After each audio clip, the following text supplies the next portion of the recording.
भगवान ने पुरुषोत्तम योग का वर्णन किया है। उत्क्रामनंतम स्थितम व भुंजानम व गुणान्वितम विमूढ़ा नाम पश्यन्ति पश्यन्ति ज्ञान चक्षुषा। भगवान कहते हैं कि ये जो जीवात्मा है, ये जीवात्मा देह को कैसे छोड़ता है और दूसरी देह में पहुंच करके पहले की जितनी भी इसकी वासनाएं हैं वो कैसे उत्पन्न होती है, इन बातों को मूर्ख व्यक्ति नहीं समझ पाता। इनको तो वही समझ पाता है जिनके ज्ञान के नेत्र हैं।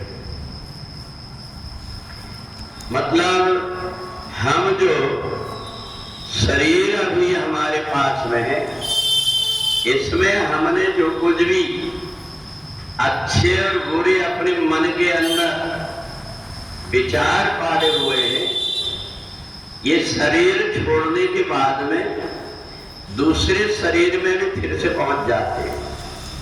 और इसलिए व्यक्ति संभल करके कर्म करता है कि मैं जो कुछ अभी कर रहा हूं ये दूसरे शरीर में भी मेरे को भोगना पड़ेगा। पर इस क्रम को समझता कौन है? बोले इस क्रम को मूर्ख व्यक्ति नहीं समझ पाता। मूर्ख व्यक्ति तो इस शरीर में रह करके कई प्रकार के बंधन में जकड़ जाता है। वो सोचता है कि भगवान का अगर मेरे को भजन करना है तो इस तरफ दिशा करके मुंह करके बैठूंगा तभी होगा। जिसमें मैं रोज बैठता हूं उसी आसन में बैठूंगा तो होगा। मैं जहां बैठता हूं उसी जगह पर बैठ करके करूंगा तभी होगा।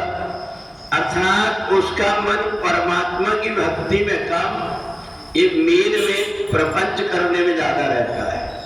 और इसलिए यही प्रपंच उसको दूसरे जन्म में भी पेरते रहता है। उन व्यक्ति को वैसी परिस्थिति नहीं मिलती। पहले जहां बैठता था वहां कहां बैठेगा, वहां से तो मर करके चला गया। फिर भगवान ने कहा जो ज्ञानी व्यक्ति होता है वो परिस्थिति देख करके अपने आप को उस प्रकार का आचरण करने लगता है। जहां कहीं बहुत कड़ाके की ठंडी पड़ रही, वहां अगर व्यक्ति बिना कपड़े के रहता है तो वहां जाकर के सोच लेता है कि मेरे को इस परिस्थिति के अनुरूप ऐसा करना पड़ेगा। वो वैसा कर लेता, अपने शरीर को सुरक्षित ले आता है। और दूसरा मूर्ख व्यक्ति वहां पहुंच करके नहीं मैं तो कपड़े पहनता नहीं, बिना कपड़े के रहूंगा, तो उसका शरीर वही मिट जाता है और बाद में इधर उधर कुत्ता बिल्ली बन करके घूमते रहता है। तो इसलिए जितना भी प्रपंच से व्यक्ति बच करके जितना सरल होता है उतने सरल व्यक्ति को परमात्मा अधिक सहजता से प्राप्त हो जाते हैं। अब हम ये मान ले, सामान्य कहावत है कि भोरे का देव जोरे।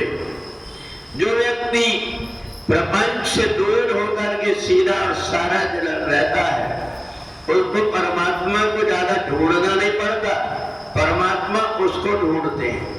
बड़े बड़े ऋषि मुनि महात्मा बहुत ध्यान करके भी परमात्मा को प्राप्त नहीं कर पाते। पर उन्हीं परमात्मा के मन में अगर देखो तो जो व्यक्ति सीधा सहज और सरल है, हर प्रकार से जागत सोवत शरण तुम्हारी, जागता है तो सोता है तो चलता है खाता पीता है, परमात्मा का ही चिंतन करते रहता। उसको ये पता नहीं रहता मैंने स्नान किया हूं कि नहीं किया, मैंने स्नान किया मेरे को कोई मत छूना।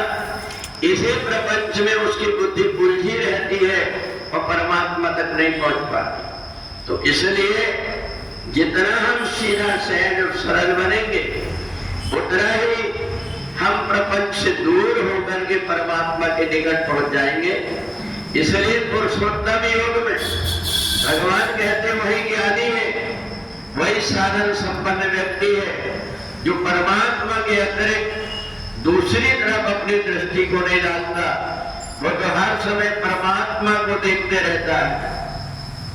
जिस समय पर उसके उसकी ऐसी दृष्टि हो जाती है, उस समय अपने आप परमात्मा उसको खोजने लगते हैं। तो इसलिए हमें अपने मन को निर्मल करना पड़ेगा। तुलसी मन निर्मल भयो, जैसे गंगा नीर, पीछे पीछे हर फिरे, कहत कबीर कबीर। फिर हमें परमात्मा को ढूंढना नहीं पड़ता, परमात्मा स्वयं हमारे पास चल करके आ जाते हैं। तो इसलिए हम ऐसी वृत्ति अपने आप को पालें, ऐसे अपनी साधना करें, ऐसी धारणा बना लें कि हमें परमात्मा के अतिरिक्त इधर उधर की उलझन में हम न पड़े। चाहे जहां बैठे हो, खड़े हो, सोए हो, हर परिस्थिति में पवित्र अपवित्र अवस्था में, हर अवस्था में जो परमात्मा से जुड़ा हुआ होता है वही व्यक्ति परमात्मा के निकट पहुंच जाता है। एक भोगपुरी गांव में एक